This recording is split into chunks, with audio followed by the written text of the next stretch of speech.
Assalamualaikum warahmatullahi wabarakatuh. Halo, selamat sore semuanya. Bagaimana kabarnya hari ini? Alhamdulillah, luar biasa. Allahu Akbar. Perkenalkan, saya Ustazah Lisa sebagai moderator dalam acara Parenting Online dengan tema Kepedulian Orang Tua terhadap Pembelajaran Anak di Masa Pandemi. Dengan narasumber kita, Dr. Ida Rohmawati, Magister of Science, spesialis kejiwaan. Sebelum berlanjut ke video yang selanjutnya, jangan lupa like, komen, dan subscribe ya. Oh iya, Jangan skip video ini ya, karena di akhir video nanti ada kejutan yang menarik buat kalian. Selamat mengikuti video selanjutnya. Assalamualaikum warahmatullahi wabarakatuh. Alhamdulillahirrabbilalamin. Asyhadu an la ilaha illallah wa asyhadu anna Muhammadar Rasulullah. Allahumma sholli ala Muhammad wa ala ali Muhammad. Satu kehormatan tersendiri bagi saya, Dr. Ida Rohmawati SPKJ, psikiater dari Rumah Sakit PKU Muhammadiyah Wonosari Gunung Kidul, diberikan kesempatan untuk berbagi pengetahuan, berbagi manfaat untuk Bapak Ibu Saudara sekalian. Tak lupa kami ucapkan terima kasih yang sebesar-besarnya kepada SD Muhammadiyah Kewarasan Lipar Gunung Kidul yang telah menyelenggarakan kegiatan yang sangat positif ini. Hari ini saya akan berbicara tentang bagaimana pendampingan anak dalam belajar di masa pandemi COVID-19. Pandemi COVID-19 yang sudah berjalan lebih kurang 1 tahun, sesungguhnya telah banyak merubah pola kehidupan dan pola kebiasaan. Salah satunya adalah pembelajaran jarak jauh melalui gadget atau media online. Dan memang sebentar lagi diwacanakan juga ada pembelajaran langsung kembali. Dan tentu masa transisi ini tidak mudah, baik bagi anak, bagi orang tua, ataupun guru. Dan sebagai seorang psikiater, saya juga mendapati beberapa klien, termasuk anak, orang tua, dan guru, yang kemudian terdampak secara emosional. Sebelum saya bahas lebih lanjut, ada baiknya kita samakan persepsi dulu tentang psikologi anak. Ada yang membedakan antara anak dengan orang dewasa. Yang utama, anak belum pernah menjadi dewasa, tapi orang dewasa sudah pernah menjadi anak-anak. Sehingga tentu persepsi dan pola pikir mereka itu tidak sama dengan orang dewasa. Bagi orang dewasa yang memiliki pengalaman atau cara pandang yang berbeda, mungkin menganggap anak yang tidak mau belajar sebagai anak yang malas. Diberitahu tidak mau nurut dianggap sebagai anak yang nakal. Tapi bisa saja sebenarnya bukan soal malas atau soal nakal, tetapi ia berada dalam situasi yang sangat tidak nyaman sehingga menimbulkan satu keengganan untuk belajar, atau yang kita sebut nakal jangan-jangan bukan nakal, tetapi adalah cara mereka untuk mencari perhatian. Salah satu gangguan mental emosional yang sering dialami pada anak-anak juga termasuk orang dewasa, terlebih di masa pandemi ini, adalah yang kita sebut sebagai stres kronis. Stres itu sesuatu yang wajar. Jadi kalau orang mengalami suatu perubahan dalam kehidupan, kemudian dia mengalami penyesuaian, menjadi sulit tidur, cemas, khawatir, itu sesuatu yang wajar.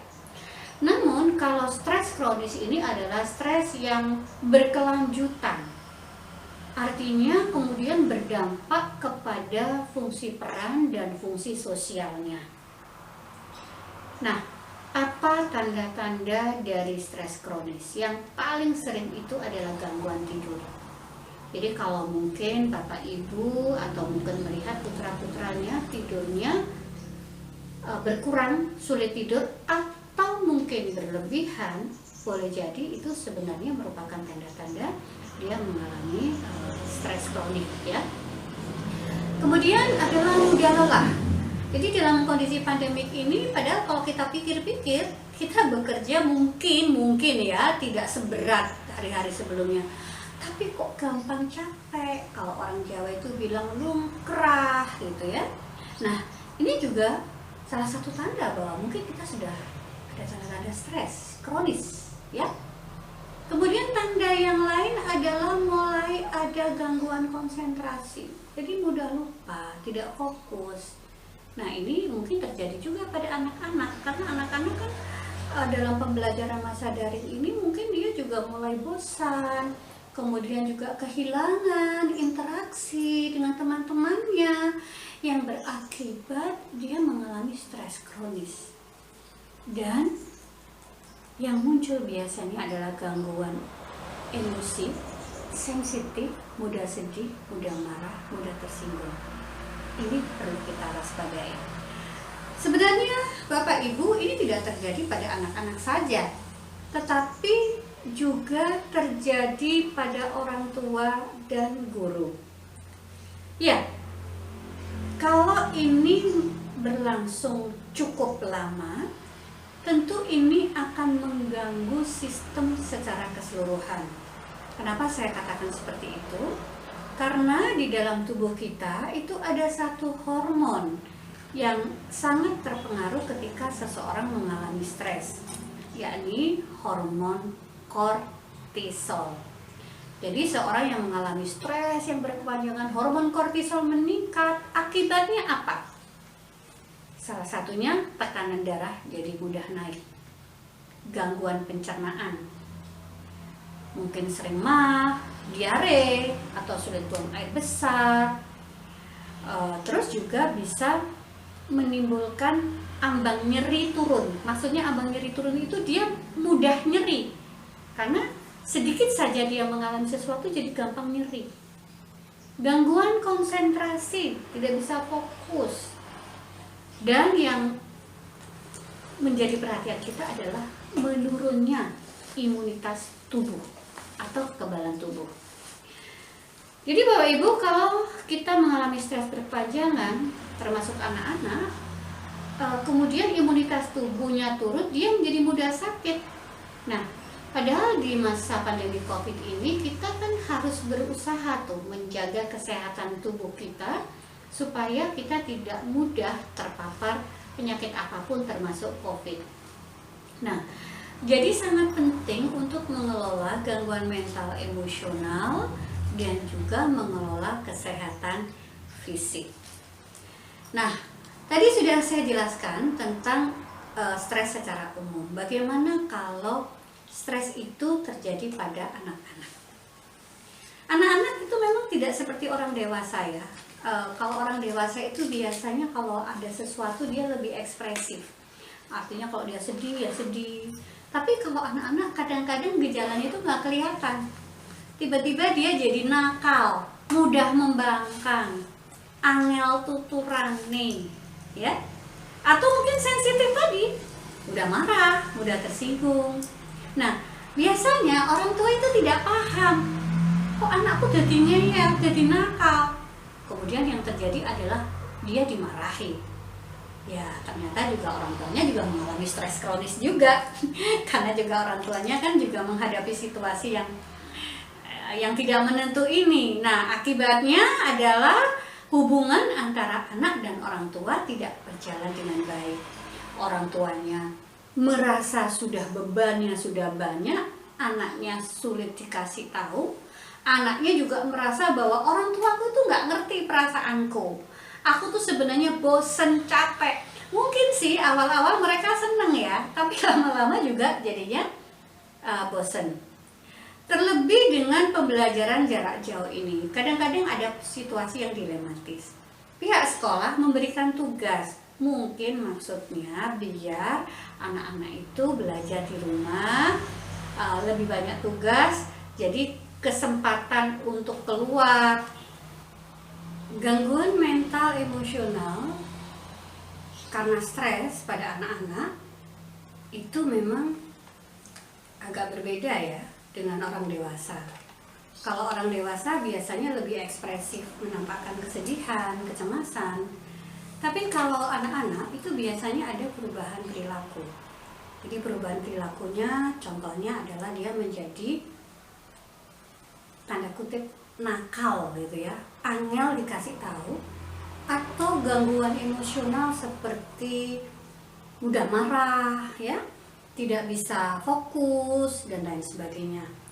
Nah, orang tua sering salah paham ya, karena orang tua sendiri juga mengalami beban psikologis yang berat, kemudian anaknya juga mengalami beban. Nah, yang terjadi orang tuanya marah-marah, anaknya malah ngeyel. Wah, akhirnya terjadi bentrok ya, perang sendiri di rumah gitu. Nah, dari pihak sekolah pun kadang-kadang juga dalam posisi yang dilematis. Sebenarnya juga sekolah mencari formula bentuk yang tepat untuk bisa menjamin keberlangsungan pembelajaran. Tapi juga kadang-kadang tugas-tugas yang diberikan yang maksudnya itu baik supaya anak-anak itu nggak betulan, supaya lebih fokus belajar, tapi kadang-kadang itu justru menjadi beban juga. Jadi ini penting sekali kerjasama antara guru, orang tua, dan anak supaya proses pembelajaran tetap bisa berlangsung. Apa yang bisa dilakukan orang tua untuk mendampingi anak-anak? Yang pertama adalah kelola emosi diri sendiri.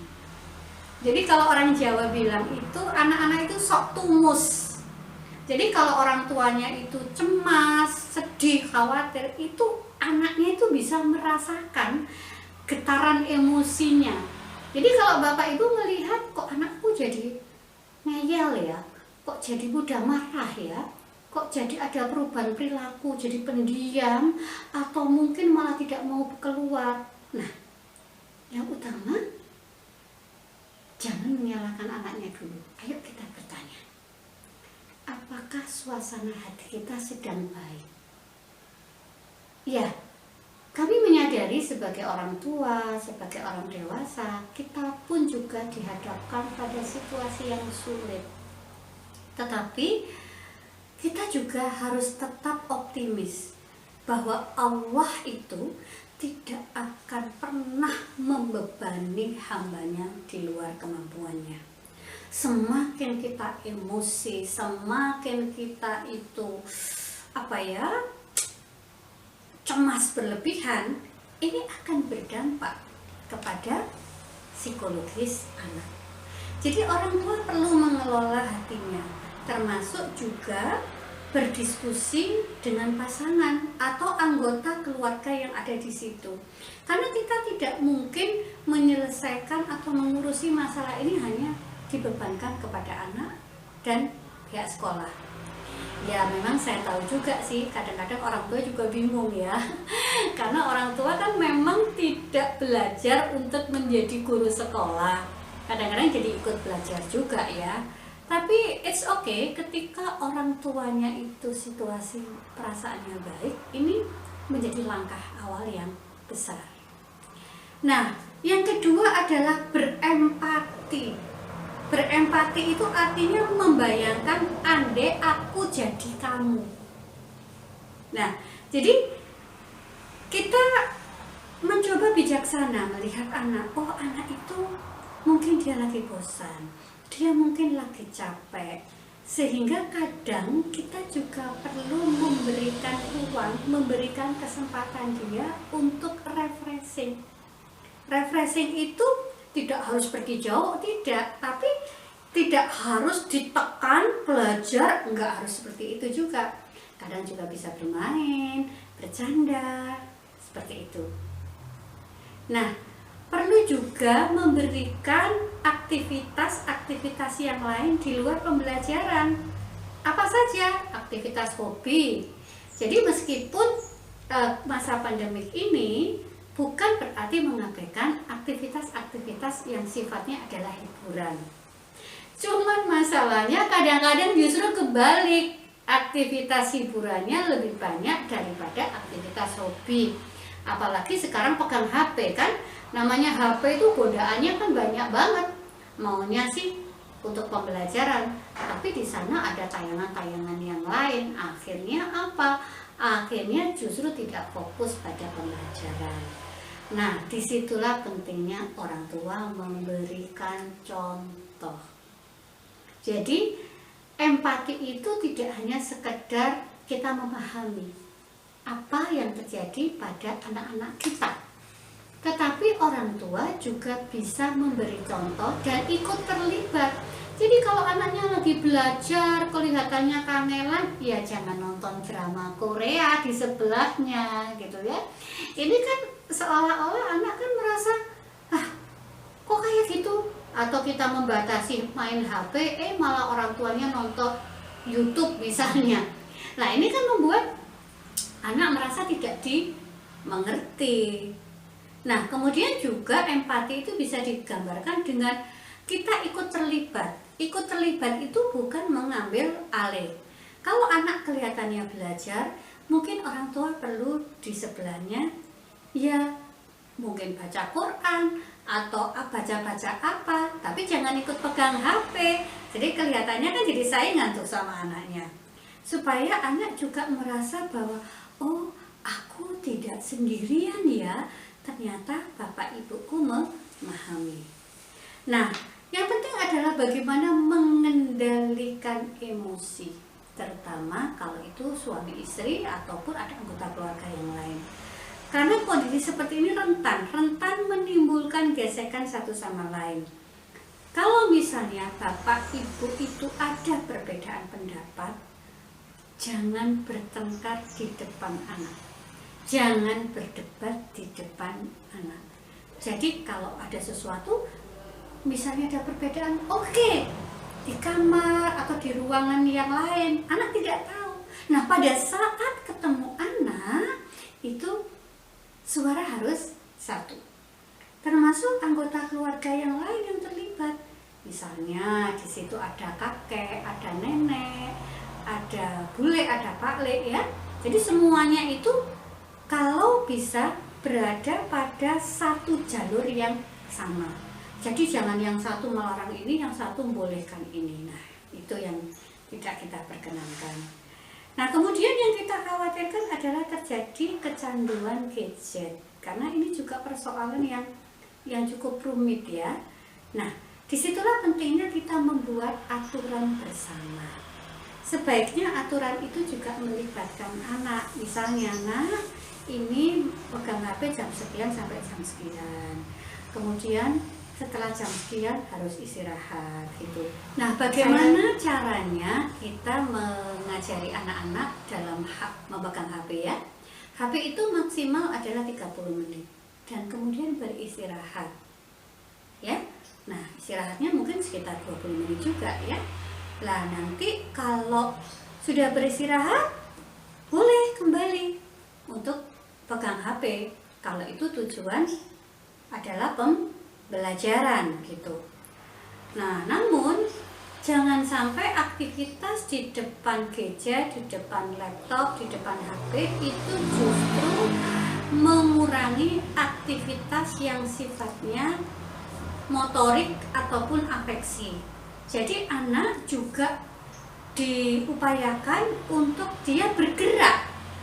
Apakah itu mungkin keluar rumah sebentar, atau mungkin bapak ibu juga mengajak ya jalan-jalan, lari pagi, supaya apa? Supaya dia juga terpapar sinar matahari. Karena biasanya kalau sudah keasikan ber-HP, tidak lagi ada interaksi. Kemudian anak juga perlu kita libatkan di dalam aktivitas kegiatan sehari-hari di rumah. Misalnya membantu nyapu, atau membantu masak barangkali ya, atau membantu apa saja. Yang penting adalah bahwa anak itu tetap beraktivitas. Jangan sampai justru dia keasikan dengan gadget atau HP-nya. Nah, setelah ini ada satu masa di mana anak-anak akan kembali masuk di sekolah tatap muka. Nah, tentu ini harus kita persiapkan. Memang saya pernah mendengar bahwa resiko COVID pada anak-anak itu relatif lebih sedikit dibanding pada orang dewasa. Tapi kita juga jangan mengabaikan begitu saja. Anak-anak perlu diberikan pengetahuan, pembelajaran bagaimana dia harus menjaga dirinya. Dan kita juga harus waspada pada kesehatan anak. Karena virus COVID ini adalah virus yang sebenarnya bisa dilawan ketika antibodi atau daya tahan tubuhnya itu meningkat. Kapan sebaiknya anak-anak atau keluarga dibawa ke profesional kesehatan jiwa ataupun ke psikolog? Apabila gangguan stres kronis tadi atau gangguan penyesuaiannya tadi ternyata berdampak pada fungsi peran dan fungsi sosial. Maksudnya apa? Maksudnya begini, dia tidak bisa maksimal belajar sampai terbengkalai tugasnya, ataupun dia tidak bisa bersosialisasi. Nah, itu perlu untuk dikonsulkan kepada profesional, ya. Atau kemudian akibat dari pembelajaran ini membuat dia sering sakit-sakitan, ya. Ini juga perlu satu perhatian khusus, bisa dibawa ke dokter ataupun ke profesional di bidang psikiatri, psikiater, psikolog. Dan yang penting adalah bagaimana kita menjaga pola gizi dari anak-anak kita. Ya, bukan berarti makan bergizi itu harus mahal, tidak. Tetapi setidaknya adalah makanan-makanan itu berkualitas, ada unsur karbohidrat seperti nasi, lauk, protein, kemudian buah-buahan, dan paling bagus adalah dengan susu. Dan jangan lupa juga selalu menjalin komunikasi dengan pihak sekolah. Kita mungkin lebih toleran ya kalau misalnya target-target pembelajaran memang tidak sesuai dengan harapan. Yang penting adalah bagaimana membuat anak itu tetap bahagia, tetap bersemangat. Meskipun sedikit saja kemajuannya, kita patut mengapresiasi. Jadi saya pesan kepada orang tua, jangan pelit terhadap pujian. Dan jangan terlalu murah mengkritik. Nah, itu biasanya ya. Kita ini orang tua kalau ketemu salah itu pintar banget. Tapi kalau anaknya ada perbaikan sedikit, nah kita lupa memuji. Padahal jangan lupa Bapak Ibu, sikap anak itu juga refleksi dari sikap dari orang tua. Karena anak itu adalah peniru yang baik. Ya, Bapak Ibu yang kami hormati, dari apa yang saya jelaskan tadi, ada beberapa poin yang menjadi perhatian kita. Yang pertama adalah sangat mungkin di masa pandemi ini baik anak maupun orang dewasa mengalami stres kronik atau stres yang negatif yang kemudian berdampak pada kesehatan fisik secara umum. Apa tanda-tanda seseorang mengalami stres kronis dan memerlukan perhatian?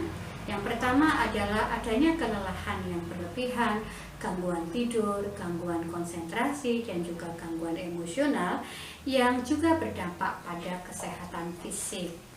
Nah, kemudian apa yang bisa kita lakukan sebagai orang tua? Yang pertama adalah orang tua harus menyadari bahwa anak itu belum pernah menjadi orang dewasa, tapi orang dewasa sudah pernah menjadi anak-anak. Maka kita sebagai orang dewasa berusaha berempati, memahami. Dari apa yang saya jelaskan tadi, ada beberapa poin yang menjadi perhatian kita. Yang pertama, stres adalah sesuatu yang wajar di masa pandemik ini. Namun, kalau stres itu berkepanjangan akan menjadi stres kronis yang tentu membahayakan bagi kesehatan kita. Nah, untuk orang dewasa perlu perhatian khusus bahwa anak belum pernah menjadi dewasa, tapi orang dewasa sudah pernah menjadi anak-anak. Stres pada orang tua ataupun pada anak-anak, dalam hal ini stres kronis atau stres negatif, biasanya ditandai dengan gangguan tidur, mudah lelah, gangguan emosional, dan juga gangguan konsentrasi. Pada anak-anak biasanya ada perilaku yang tidak biasa, menjadi mudah marah, kemudian mungkin disebut nakal seperti itu. Nah, bagaimana pendekatannya? Orang tua sebaiknya berempati kepada anak. Jadi untuk bisa mengendalikan emosi anak, orang tua perlu mengendalikan emosi dirinya sendiri dan bekerja sama dengan pasangan atau anggota keluarga yang lain untuk tidak menghakimi anak dan membuat sebuah aturan yang disepakati bersama. Berikan kesempatan juga anak-anak tetap menikmati kegembiraan dan terlibat dalam kegiatan sehari-hari yang ada di rumah. Dan yang penting adalah kita belajar untuk menghargai proses. Jadi apapun yang dilakukan anak-anak, bila hal ini positif, maka tidak ada salahnya kita apresiasi, kita mengucapkan terima kasih, kita berikan pujian dan lain sebagainya. Termasuk pada saat kita akan menyiapkan anak-anak masuk ke sekolah tatap muka. Yang pasti semua bisa dilalui karena pada dasarnya manusia adalah makhluk pembelajar. Karena itu kerjasama antara orang tua, guru, siswa perlu ditingkatkan sinergi untuk bisa membuat kehidupan menjadi lebih baik. Terima kasih, saya Dr. Ida, psikiater dari Rumah Sakit PKU Muhammadiyah Wonosari mengucapkan selamat menjalankan ibadah puasa, tetap bersemangat, mudah-mudahan kita menjadi lebih baik dari sebelumnya. Wassalamualaikum warahmatullahi wabarakatuh. Halo, kembali lagi bersama Ustazah Lisa di sini.